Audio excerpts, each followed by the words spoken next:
කීරමින් කරවල crispy ගතියට තෙල් දාලා තියෙනවද? එහෙනම් මේ වීඩියෝ එකෙන් බලමු කීරමින් කරවල ක්‍රිස්පි ගතියට කොහොමද තෙල් දාගන්නේ කියලා. මම මෙතන අරගෙන තියෙනවා කීරමින් කරවල ග්‍රෑම් 100ක ප්‍රමාණයක්. මුලින්ම මම මේක හොදගෙන එන්නම්. මෙතන තියෙනවා සෝදලා පිරිසිදු කරගත්තු කීරමින් කරවල ටික.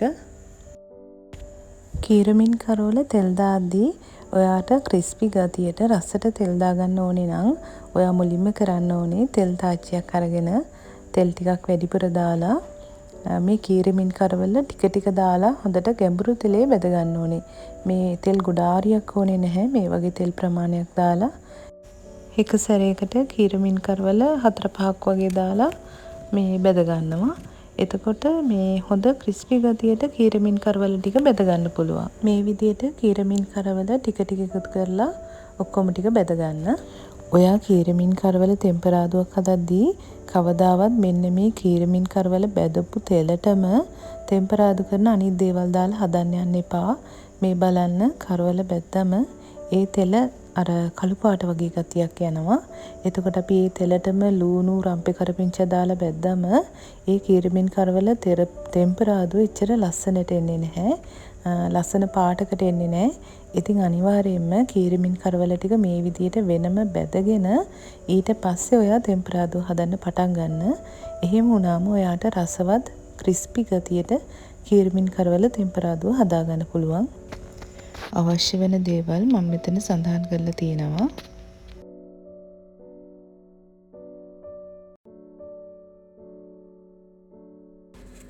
මේ විදිහට පෑන් එකට තෙල් ටික දාලා රත් වෙගෙන එද්දී මම ඒකට මුලින්ම දානවා සුදු ලුණු ටික, ඒ වගේම රම්පේ කරපිංචා ටික. ඒත් එක්ක මම මේකට එකතු කරගන්නවා එලේට කපාගත්තු අමු මිරිස්, ඒ වගේම මාළු මිරිස් ටිකත්. ඒ ඔක්කොම එකතු කරලා මේ විදිහට පොඩ්ඩක් ටෙම්පරාදු කරගන්නවා. ඊගාවට මම බීලුන් ටිකත් එකතු කරගත්තා.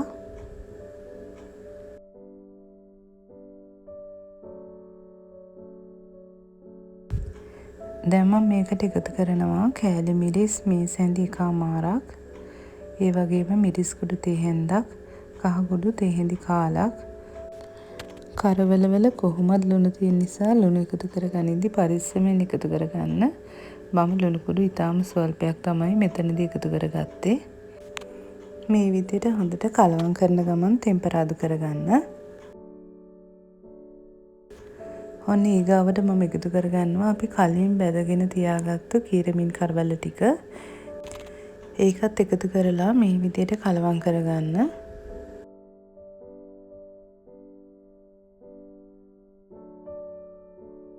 දැන් තමයි අපි මේකට තක්කාලි ටික එකතු කරගන්නේ. තක්කාලි ටික එකතු කරලා විනාඩි කමාරක් වගේ පොඩ්ඩක් කලවම් කරමින් ටෙම්පරාදු කරලා ලිප නිවා ගන්න ඕනේ.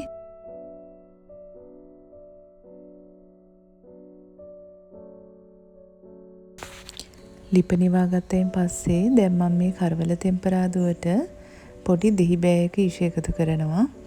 මේ වගේ ටෙම්පරාදුවකට දෙහි එකතු කරලා බලන්නකෝ. හරිම රසයි. රස දෙගුණ වෙනවා දෙහි ටිකක් එකතු කරාම. ඔයාලට පේනවා ඇති මේ ක්‍රිස්පි කීරමින් කරවල ටෙම්පරාදුව හරි ලස්සනට පාටට ඇවිත් තියෙනවා. අර අඳුරු පාටක් ඇවිල්ලා නැහැ, ලස්සනට තියෙනවා. ඉතින් මෙන්න මේ විදියට ක්‍රිස්පි කීරමින් ටෙම්පරාදුවක් ඔයාලත් හදලා බලන්න. හදලා බලලා මටත් කියන්න කොහොමද කියලා. මම ඉස්සෙල්ලත් ඔයාලට කිව්වා වගේ අර කීරමින් කරවල ටෙම්පරාදු කරපු තෙලටම මේ ටෙම්පරාදු කරන අනිත් දේවල් එකතු කරන්න එපා. එතකොට මේ ටෙම්පරාදුවේ ලස්සන පාටකට එන්නේ නැහැ. ඒ වගේම තවත් සමහර අය ඉන්නවා මුලින්ම තෙල් ටිකක් දාලා ටෙම්පරාදුව හදාගෙන එහෙම්මම කීරමින් කරවල එකට එකතු කරනවා. එතකොට කීරමින් කරවල ක්‍රිස්පි ගතියක් එන්නේත් නැහැ. ඉතින් ওই දෙකම නැතුව මං කියපු විදිහට හදලා බලන්නකෝ. ඔයාලා කීරමින් හදන හැමදාම මේ විදිහටම හදයි. එහෙනම් එන්න ඔන්න අපි බත් කටක රස බලමු. ඒත් එක්කම මමත් ගිහින් එන්නම්. අද දවසේ මගේ වීඩියෝ එක නරඹපු ඔයාලා හැමෝටමත් ස්තුතියි.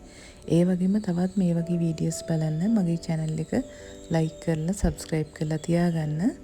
තවත් ප්‍රයෝජනවත් වීඩියෝ එකක් අරගෙන ඉක්මනටම එන්නම්. ඔයාලා හැමෝටම සුබ දවසක්.